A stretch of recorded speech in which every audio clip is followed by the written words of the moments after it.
आपण BA भाग 1 STD semester 2 या पेपरचा तिसरा टॉपिक आपण अभ्यासतोय.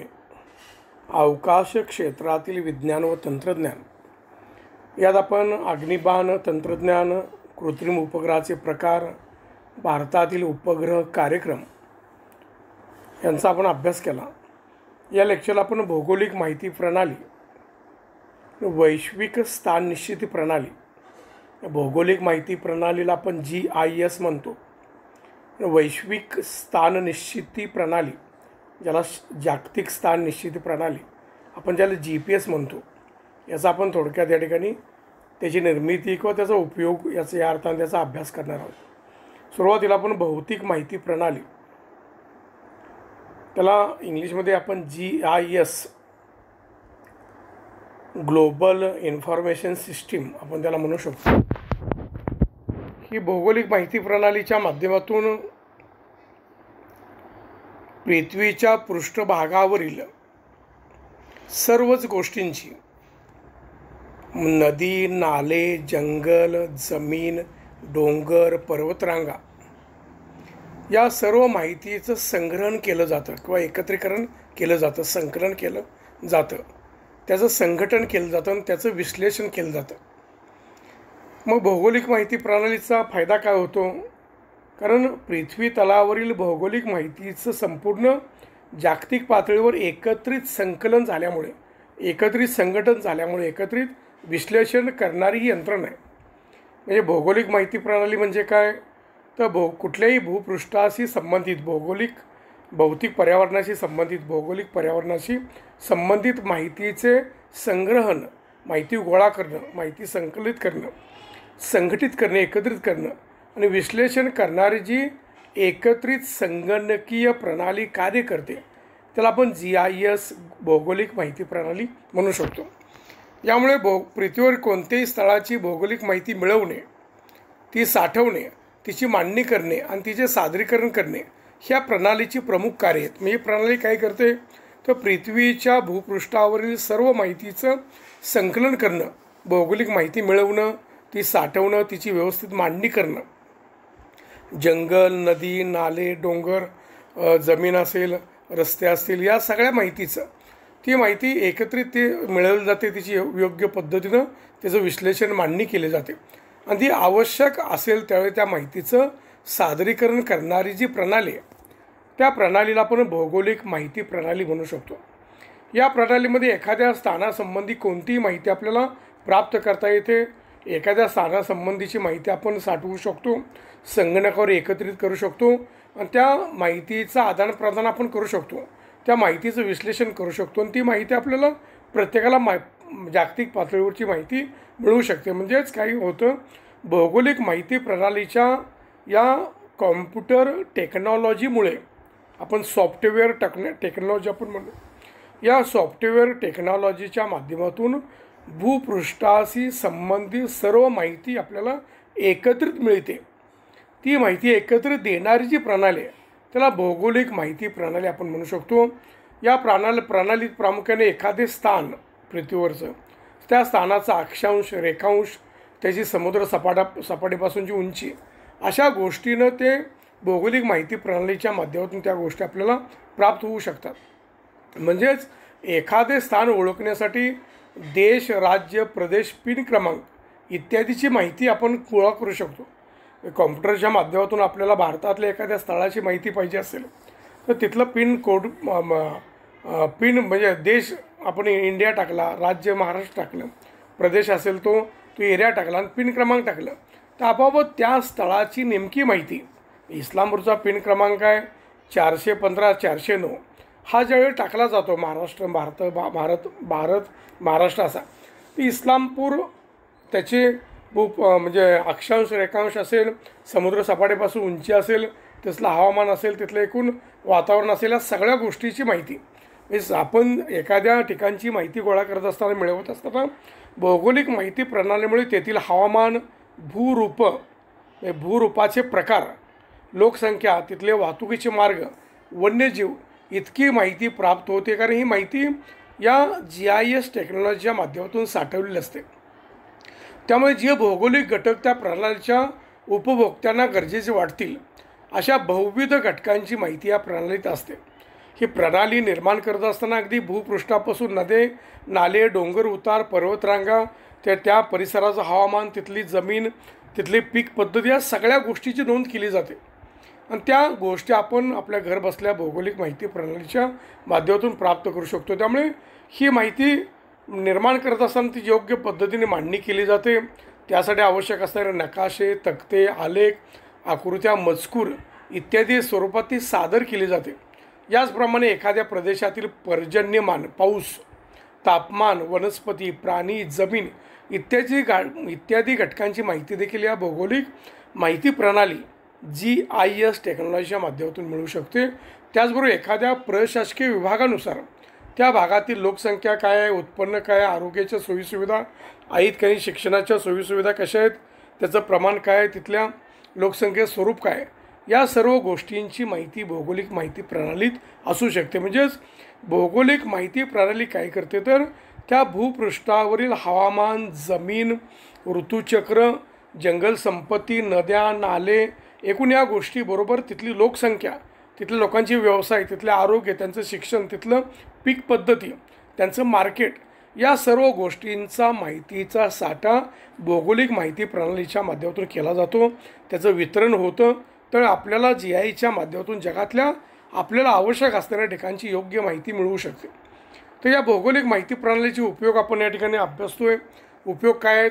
एखाद्या शहरातील नियोजनपूर्वक विकासासाठी, एखाद्या शहराचा विकास करायचा असेल किंवा एखादं शहर विकसित करायचं असेल तर कोणता प्रदेश सोयीचा आहे, योग्य आहे, हे ठरवण्यासाठी अभियंता, व्यवस्थापक, नियोजक यांना या भौगोलिक माहिती प्रणालीचा उपयोग होतो. त्यामुळे त्यांना जो प्रदेश सोयीचा वाटतो त्या प्रदेशातील भूविज्ञान, स्थिती, लोकसंख्या, पाणी इत्यादीची माहिती त्या प्रणालीच्या माध्यमातून मिळवू शकतात. त्यानुसार विषारी अथवा त्याज्य घटकाची विल्हेवाट लावण्यासाठी मानवी वस्ती आणि पाण्याचे स्रोत यापासून दूर असलेला प्रदेश ते निवडतात. एखादी इंडस्ट्रियल डेव्हलपमेंट करायचं असेल, एखादं शहर वसवायचं असेल, एखादं इतर उद्योग निर्माण करायचं असेल तर त्यातली परिस्थिती काय आहे, तिथली भूपृष्ठ काय आहे, तिथं पाण्याची उपलब्धता काय आहे, रस्ते, रेल्वे याच्या सोयीसुविधा आहेत का नाही, या सर्व गोष्टींची माहिती या प्रणालीच्या माध्यमातून मिळू शकते. दुसरा उपयोग आहे भौगोलिक माहिती प्रणालीचा उपयोग करून नकाशावर अचूक नकाशा आपण तयार करू शकतो. कारण भौगोलिक माहिती प्रणाली तुम्हाला त्या गावाची समुद्रसपाटीपासूनची उंची, अक्षांश, रेखांश त्याचं नेमकं स्थान देतं. तर आपण त्या स्थानाच्या माध्यमातून नेमके नकाशा आपण करू शकतो. ह्या नकाशांचा अभ्यास अभियंते, नियोजक, विकासकांना होतो. त्याच्या माध्यमातून नागरी वस्ती, रस्ते, रुग्णालये, रेल्वे, वाहतुकीच्या सुविधा, उद्योग, ऊर्जा निर्मिती आणि इतर संरचना इत्यादीसाठी योग्य ते स्थान ठरवू शकतात. म्हणजे त्या शहराचं नियोजन असेल, गावाचं नियोजन असेल, रस्ते, रेल्वे, वाहतुकीच्या साधनाचं नियोजन असेल किंवा इतर उद्योग निर्मितीचे केंद्र असेल, यासाठी आवश्यक असणारं प्लॅन करण्यासाठी याचा उपयोग होतो. त्याचबरोबर पर्यावरणातील सजीव, त्यांच्यात झालेले बदल यांची नोंद ठेवणं, वन संसाधनामध्ये झालेली वाढ किंवा घट, त्याचे क्षेत्र, त्याचे प्रमाण यासाठी देखील भौगोलिक माहिती प्रणाली सहकार्य करते. विशेष करून दुर्गम प्रदेशातील वने आणि तेथील वन्यजीव या संबंधीची सर्व माहिती या माहिती प्रणालीच्या माध्यमातून आपण मिळवू शकतो. त्याचबरोबर पर्यावरणपूरक योजना राबवण्यासाठी या माहिती प्रणालीचा उपयोग केला जाऊ शकतो. व्यापारी असतील, सेनाधिकारी असतील, वैज्ञानिक असतील, संशोधक असतील, प्रवासी असतील, यांना आपापल्या क्षेत्राच्या विकासासाठी या प्रणालीचा उपयोग करून घेता येतो. भौगोलिक माहिती प्रणाली स्थळानुसार, स्थानानुसार, माहितीला काळानुसार माहितीचे जोड दिल्यामुळे ते स्थान नेमकं कोणतं आहे, त्या ठिकाणचे व्यवसाय काय, त्या ठिकाणचं पर्जन्यमान काय आहे, ऋतुचक्र काय आहे, तिथं रस्ता आहे का नाही, रेल्वे आहे की नाही, तिथं म्हणजे पाण्याचे स्रोत कोणते आहेत, व त्या ठिकाणी उद्योगाला योग्य असे म्हणजे ठिकाण आहे का नाही, या सर्व गोष्टींची माहिती या भौगोलिक माहिती प्रणालीच्या माध्यमातून मिळू शकते. त्यामुळे संशोधक, प्रशासक, नियोजनकर्ते यांना याचा प्रामुख्याने उपयोग होतो. उदाहरणार्थ पोलीस यंत्रणा एखाद्या क्षेत्रातील गुन्हेगारीचं प्रमाण पाहून, कारण लोकसंख्येचं प्रामुख्याने विश्लेषण, लोकसंख्या धोरण म्हणजे लोकसंख्येचं विश्लेषण करत असताना त्या प्रदेशात असणारी लोकसंख्या, त्या गावात शहरात असणारी लोकसंख्या, तर पुरुष आणि स्त्रीचं प्रमाण, लहान म्हणजे मुलामुलींचं प्रमाण, लोकसंख्येची गुणवत्ता, लोकसंख्येची घनता, या सर्व गोष्टींची माहिती होते. लोकसंख्यामुळे किंवा निर्माण होणाऱ्या ज्या समस्या आहेत, गुन्हेगार आहेत, याची देखील माहिती होऊ शकते. त्यामुळे पोलीस यंत्रणा असेल, त्यांना एखाद्या क्षेत्रातील गुन्हेगारीचं प्रमाण पाहून लोकसंख्येच्या माध्यमातून, लोकसंख्येचा माहिती प्रणालीचा जो डाटा आहे त्याच्या माध्यमातून एखाद्या क्षेत्रात गुन्हेगारीचं स्वरूप जास्त आहे, ज्यावेळी पोलिसांना हा डेटा सांगतो, माहिती प्रणालीच्या माध्यमातून पोलिसांना कळू शकतो. त्यामुळे त्या क्षेत्रात योग्य उपाययोजना करणं शक्य होतं. लोकसंख्येत झालेली वाढ, पाण्यात साठा याची तुलना करण्यासाठी या प्रणालीचा वापर वैज्ञानिक करू शकतात. या प्रणालीत संगणकीय मसुद्याप्रमाणे माहिती जमा केली जाते. त्यापासून विविध तपशील शोधता येतात. उदाहरणार्थ, शहराच्या एखाद्या भागात किती दवाखाने आहेत, किती शुश्रूषागृहे आहेत, किती महाविद्यालय आहेत, किती शाळा आहेत, यासंबंधी माहिती मिळवता येऊ शकते. त्याचबरोबर पावसाच्या काळात कोणत्या भागात पाणी साचतं, एखाद्या नदीच्या किनारी असलेल्या शहरात पुरामुळे किती घरे, उद्योग बाधित होतात, ही माहिती प्रणालीच्या माध्यमातून आपण पाहू शकतो. डॉक्टर रॉजिल टॉमिल्सन यांनी 1960मध्ये कॅनडाच्या शासनासाठी पहिली भौगोलिक प्रणाली विकसित केली. सुरुवातीला तिचा वापर जमीन, मृदा, कृषी, वन्यजीव, मनोरंजन, वन विभाग यांच्यातर्फे करण्यात आला. आज गुगल अर्थ या जगभर वापरल्या जाणाऱ्या संगणकीय उपयोजनामागे अशीच भौगोलिक माहिती प्रणाली कार्य करते. याच्या माध्यमातून आंतरराष्ट्रीय उपग्रहाद्वारे आणि हवाई छायाचित्रांद्वारे मिळालेल्या प्रतिमांचा वापर करून सर्व स्थानिक तपशिलांनी युक्त अशी आभासी पृथ्वी निर्माण करण्यात आलेले, त्याला आपण गुगल अर्थ म्हणू शकतो, ज्याच्या माध्यमातून आपण आपलं गाव, घर बघू शकतो. याच्या पाठीमागे भौगोलिक माहिती प्रणालीचे एकूण योगदान असलेले दिसून येतं. भारतात देखील भौगोलिक माहिती प्रणालीचं संघटन केलेलं आहे. त्यात भारतात राष्ट्रीय भौगोलिक माहिती प्रणाली संघटन संस्था त्यासाठी कार्य करते. या संस्थेनं प्रणालीच्या वापरासाठी काही कार्यपद्धती निश्चित केलेले, काही धोरणे या संस्थेने सांगितलेले आहेत. त्यात प्रामुख्याने भारतीय सर्वेक्षण संस्थेतर्फे तयार केल्या जाणाऱ्या नकाशांची व्याप्ती, वितरण, उपलब्धता निश्चित करणे, हवाई छायाचित्रण व भूभौतिकीय सर्वेक्षण करणाऱ्या संस्थांना उड्डाणासाठी परवानगीची प्रक्रिया ठरवणे, उपग्रहाद्वारे घेतलेल्या प्रतिमांचे वितरण होण्यासाठी प्रक्रिया सुधारणे, राज्यांनी भूस्थानिक माहितीच्या उपलब्धतेसाठी वापरासाठी जी धोरणे निश्चित करणे, त्याला सहकार्य करणं, लोकसहभागातून जमलेली माहिती सर्वांना खुली करणं, यासाठी भारतीय राष्ट्रीय माहिती प्रणाली कार्य करते. भारतात प्राकृतिक, सामाजिक, आर्थिक, सांस्कृतिक घटकामध्ये विविधता असल्यामुळे आपल्यासमोर अनेक प्रकारची आव्हाने आहेत. या आव्हानांना सामोरे जाण्यासाठी भौगोलिक माहिती प्रणालीचा उपयोग विविध क्षेत्रात केला जातो. त्यात प्रामुख्याने उद्योजकांना नवीन व्यवसायांना जागा शोधण्यासाठी, संशोधक, वनस्पतीशास्त्राचे संशोधक असतील, जीवशास्त्राचे असतील, त्यांना प्राण्यांचं स्थलांतरण, वनस्पतीची वाढ, वनस्पतीची विविधता याचा शोध घेण्यासाठी, भूकंप, वादळ यासारख्या नैसर्गिक आपत्तीच्या कालखंडात आपत्तीचे परिणाम अभ्यासासाठी, त्याचबरोबर आपदग्रस्तांना कोणत्या ठिकाणी सुरक्षित स्थळी नेता येऊ शकतं, त्यांना कोणत्या पद्धतीने आपण सहकार्य करू शकतो, आपत्ती व्यवस्थापनासाठी या माहिती प्रणालीचा उपयोग आपण करू शकतो. त्याचबरोबर या प्रणालीच्या माध्यमातून पृथ्वीच्या पृष्ठभागावरील प्रतिमा मिळवण्यासाठी भौगोलिक माहिती प्रणालीच्या साठी आवश्यक असणारी माहिती IRS इंडियन रिमोट सॅटेलाईट प्रकारचे कृत्रिम उपग्रह यासाठी कार्य करतात.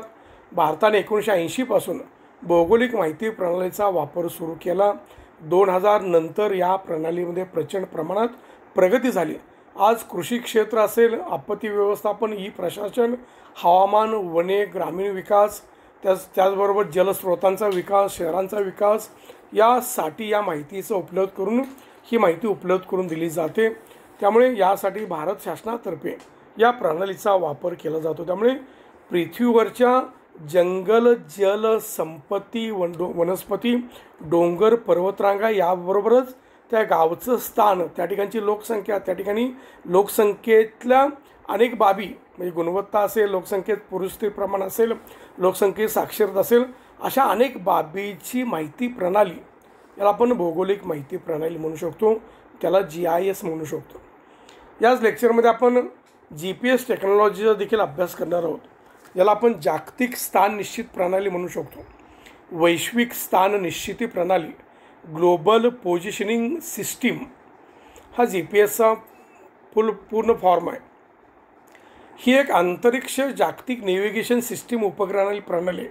नेव्हिगेशन सिस्टीम म्हणजे आपल्याला मार्गदर्शन करणारी, दिशा दाखवणारी, आपल्याला एका स्थळापासून आपल्याला दुसऱ्या स्थळापर्यंत घेऊन जाणारी जी टेक्नॉलॉजी आहे त्याला ग्लोबल पोझिशनिंग सिस्टीम आपण म्हणू शकतो. या GPS आपल्याला वेग, वेळ याच्याबद्दलची माहिती मिळते. एका प्रकारे आपली दिशा ठरवणं, आपल्याला एका ठिकाणून दुसऱ्या ठिकाणी जाण्यासाठी मदत करणं. ही मदत कोण करतं तर अवकाशात जे सॅटेलाईट आहेत, कृत्रिम उपग्रह आहेत, जे GPS जे सॅटेलाईट पाठवले जातात, त्या सॅटेलाईटच्या माध्यमातून आपल्याला, जर आपण मोबाईलवर GPS सुरू केला तर सॅटेलाईट आपल्याला मोबाईलचं स्थळ आपलं निश्चित होतं. आपल्याला जायचं स्थळ आपण मोबाईलवर आपण सर्च केलं, टाकलं तर सॅटेलाईट तो रस्ता मार्गदर्शक करतो. त्या रस्त्यावरचे अडथळे, रस्त्याचं म्हणजे रस्ता चांगला आहे का वाईट आहे, रस्त्यावर टोल नाका आहे का नाही, रस्त्यावर रहदारी आहे की नाही, रस्त्यावर हॉटेल आहे की नाही, रस्त्यावर पेट्रोल पंप आहे की नाही, त्याच्या आजूबाजूला कोणती गावं येतात, ह्या सगळ्या गोष्टी आपल्याला सॅटेलाईटच्या माध्यमातून मिळतात. त्यामुळे सॅटेलाईटवरून जे सिग्नल येतात ते GPSच्या सिग्नलला मॅपमध्ये दाखवतो. आपल्या पृथ्वीच्या चारही बाजूनी हे सॅटेलाईट अखंडपणे परिक्रमा घालत असतात. आज जगातल्या अनेक राष्ट्रांच्या अनेक सॅटेलाईट पृथ्वीच्या कक्षेच्या चारही बाजूनी आपल्याला GPS टेक्नॉलॉजी किंवा GPSच्या माध्यमातून आपल्याला त्या ठिकाणचं अचूक स्थान देतात. त्या ठिकाणी आपल्याला पोहोचण्यासाठी आपल्याला सहकार्य करतात. आज अमेरिकेने 70हून अधिक GPS सॅटेलाईट तयार केले. प्रत्येक सॅटेलाईट हा 24 तास सिग्नल पाठवतो. तो प्राप्त करत्यास त्या सिग्नलची वेळ व अंतर देखील प्राप्त होऊ शकतं. आपल्याला आपल्या फोनला जर सिग्नल मिळाला तर आपल्याला आपलं लोकेशन कळतं. आपण जर एखाद्या अनोळखी ठिकाणी असेल, GPSच्या माध्यमातून आपण ते ठिकाण शोधलं तर बरोबर आज आपण आपल्या गावात आहे तर आपल्या गावचं स्थान दिलं. आपण प्रवासाला निघालो, आपण त्या रात्रीचा प्रवास सुरू आहे, आपण कुठं आहे GPSला टाकलं तर ते स्थान आपल्याला कळू शकतं. अमेरिकेनं ही यंत्रणा सुरुवातीला संरक्षण विभागासाठी वापरलेली होती. त्यासाठी 28 उपग्रह अवकाशात सोडलेलं होतं. आज तेच उपग्रहांची संख्या 32च्या दरम्यान आहे. नंतर हे उपग्रह नागरी उपयोगासाठी वापरण्यात येऊ लागले. अंतराळातल्या उपग्रहांच्या साहाय्याने एखादे ठिकाण, तिथली वेळ शोधून काढणं आणि वातावरणाचे बदल तपासणं यासाठी अमेरिकेने ग्लोबल पोझिशनिंग सिस्टीम, जागतिक स्थिती प्रणाली, ज्याला आपण GPS म्हणतो, ही विकसित केली. नंतर तिचा उपयोग इतरही कारणासाठी केला जाऊ लागला. GPSचे जे उपयोग आहेत त्यात प्रामुख्याने GPSच्या माध्यमातून हव्या असलेल्या ठिकाणाची नेमकी माहिती मिळते. ते ठिकाण आपण उभे असलेल्या ठिकाणापासून किती दूर आहे, तिथं पोहोचण्यासाठी किती मार्ग उपलब्ध आहेत, तिथं पोहोचण्यासाठी किती वेळ लागू शकतो, अशी माहिती GPSच्या माध्यमातून आपल्याला मिळू शकते. या तंत्रज्ञानामुळे उपग्रहाद्वारे माहिती मिळत असल्यामुळे रोजच्या रोज होणारे बदल देखील उपग्रहाच्या माध्यमातून टिपले जातात. त्यामुळे आपल्याला आपलं नेमकं ठिकाण शोधणं अधिक सोपं जातं.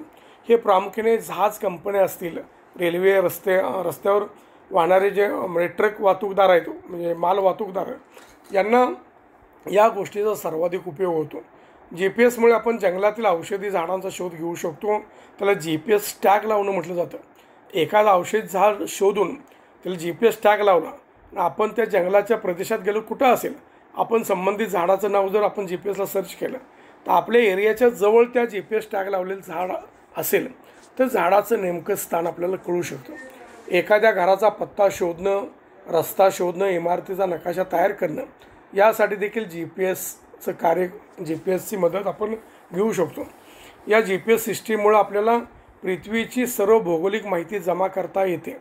GPS यंत्र जिथे असेल त्या जागेवर उपग्रहाकडून मिळणाऱ्या संदेशाचा उपयोग करून त्या विशिष्ट जागेचे अक्षांश, रेखांश व त्या जागेची समुद्र सपाटीपासूनची उंची आपल्याला मिळते.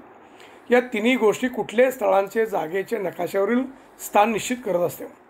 सर्वसाधारणपणे GPSची अचूकता 5 ते 10 मीटर त्याच्यापेक्षा जवळची अचूकता आहे. आपण एखाद्या घराचा पत्ता आपण टाकला, आपण आपल्या गाडीनं त्या पत्त्यावर निघालो तर त्या घराच्या जवळपास अगदी 5 मीटर म्हणजेच अगदी 15-20 फुटापर्यंत एवढ्या अचूक ठिकाणी GPS टेक्नॉलॉजी आपल्याला नेऊन ठेवते. एवढी अचूकता GPS माध्यमातून आपल्याला मिळालेली आहे. ही अचूकता वाढवण्यासाठी प्रयत्न होतो आहे. GPS टेक्नॉलॉजीमध्ये अनेक देशांनी आपल्या स्वतःच्या ग्लोबल पोझिशनिंग सिस्टीम डेव्हलप केलेले आहेत. त्यात ग्लोनॉस रशिया विकसित करत असलेली GPS प्रणाली आहे. गगन नावाची GPS प्रणाली भारत विकसित करतो आहे. डोरिस नावाची प्रणाली फ्रान्स देशाने विकसित केलेली आहे. बेडाऊ ही चीनने विकसित केलेली प्रणाली आहे. QZSS ही जपानने विकसित केलेली प्रणाली आहे. गॅलिलिओ नावाची प्रणाली युरोपीय समुदाय विकसित करतात. आणि नाविक ही दुसरी भारत विकसित करत असणारी GPS प्रणाली आहे. आपण या लेक्चरच्या माध्यमातून GIS टेक्नॉलॉजी आणि GPS टेक्नॉलॉजी या दोन्ही टेक्नॉलॉजीचा आपण अभ्यास केला. जागतिक स्थान निश्चिती प्रणाली आणि जागतिक भौगोलिक माहिती प्रणाली. भौगोलिक माहिती प्रणालीला आपण GIS म्हणतो. जागतिक स्थान निश्चिती प्रणालीला आपण GPS म्हणतो. ज्याच्या माध्यमातून आपण या क्षेत्रात किंवा भारतात देखील जगातल्या इतर राष्ट्राबरोबर या क्षेत्रात देखील प्रगती साधलेले, ज्याच्या माध्यमातून पृथ्वीवरची सगळी माहिती आपल्याला घर बसल्या मिळू शकते. ज्याच्या माध्यमातून आपण एखाद्या ठिकाणाहून दुसऱ्या ठिकाणी अचूक पद्धतीने जाऊ शकतो. तिथलं ठिकाण, स्थान, तिथली वेळ, तिथली अचूकता या गोष्टींचं ज्ञान आपल्याला मिळू शकतं. या पद्धतीच्या 2 टेक्नॉलॉजी आपण अभ्यासल्या. भौगोलिक माहिती प्रणाली आणि जागतिक स्थान निश्चित प्रणाली, याला आपण GIS GPS म्हणू शकतो. आपण या ठिकाणी लेक्चर थांबवणार आहोत. आपलं तिसरा टॉपिक या लेक्चरच्या संपल्यानंतर आपला तिसरा टॉपिक संपलेला आहे. सर्वसामान्यपणे परीक्षेसाठी आपल्याला सिलेबसला 4 टॉपिक आहेत, तर देखील परीक्षेसाठी हे पहिले 3 टॉपिक आहेत. त्यामुळे आपण STDचा आपला सिलेबस या ठिकाणी संपलेला आहे. प्रत्येक लेक्चर संपल्यानंतर, टॉपिकचे लेक्चर संपल्यानंतर टॉपिकच्या शेवटी मी नोट्स टाकलेले आहेत. त्यानंतर महत्त्वाचे प्रश्न मी टाकतो आहे. ते नोट्स अभ्यासा, लिहून काढा आणि महत्त्वाचे प्रश्न अभ्यासा. परीक्षेसाठी ते महत्त्वाचे प्रश्न प्रत्येक प्रकरणाच्या खाली असल्याने परीक्षेसाठी महत्त्वाचे असणारे ते प्रश्न आहेत, याची सगळ्यांनी नोंद घ्यायची.